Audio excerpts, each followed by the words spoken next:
സ്കൂട്ടറിൽ നിന്ന് വീണൊരു ആക്സിഡൻ്റ് ആയതാണ്. കാലൊന്ന് തറമ്പിയിട്ടുണ്ടായി.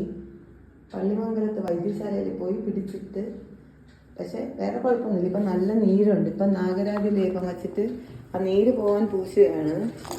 2 കപ്പ് ഇഞ്ചി നീരെടുത്ത് അതിലേക്ക് കുറച്ച് വെള്ളം ആഡ് ചെയ്ത് കട്ടിച്ചെണ്ണയും ഇട്ട് തിളപ്പിച്ച് ഇതുപോലെ കൺസിസ്റ്റൻസിയിലാക്കണം. കണ്ടോ, കുറച്ചുകൂടെ വറ്റണം. കുറച്ചുകൂടെ വറ്റുമ്പോഴേക്കും ഇതിനകത്ത് കുറച്ച് രാസ്നാദി പൊടിയും ഇട്ട്, ഇതാണ് നാഗരാതി ലേപം.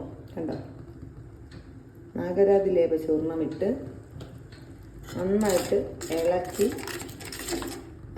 ഇത് എത്ര കൺസിസ്റ്റൻസിയിലാവണമെന്നുള്ളത് ഒരു കുറച്ചെടുത്തിട്ട് ഈ പൗഡർ ഒന്നിട്ടിട്ട് കലക്കി നോക്കുമ്പോൾ നമുക്ക് മനസ്സിലാവും. അതാണ് ഇപ്പോൾ കാലിട്ടിരിക്കുന്നത്. ഈ ഒരു ബോട്ടിലിന് ഇനിയും കൺസിസ്റ്റൻസി വരണം, അതിനാണ് ഈ കിടക്കുന്നത്. അതിങ്ങനെ ഇളക്കി 6 ദിവസം കാലിലിടണം.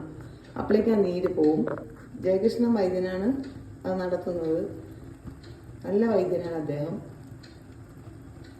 എന്തെങ്കിലും പറ്റിയാൽ, എന്തെങ്കിലും സംഭവിച്ചാൽ, ആർക്കെങ്കിലും വരണമെങ്കിൽ നെയ്യാറ്റിൻകരയാണത്, 3 നെല്ലിമൂട്ടിലാണ് ആ വൈദ്യൻ്റെ വൈദ്യശാല. പള്ളിമംഗലത്ത് വൈദ്യശാല. വളരെ നല്ല ട്രീറ്റ്മെൻറ്റാണ്. വേണമെങ്കിൽ മാത്രമേ, എന്തെങ്കിലും ബുദ്ധിമുട്ടുണ്ടെങ്കിൽ നമുക്കത് പറ്റില്ലെങ്കിൽ അദ്ദേഹം തന്നെ പറയും പുറത്തു പോകാൻ. ജയകൃഷ്ണൻ എന്നാണ് പേര്. കിഴിയൊക്കെ ഇടും. ഇത് ഈ നീര് വറ്റാൻ വേണ്ടിയിട്ട് ഇടുന്നതാണ്.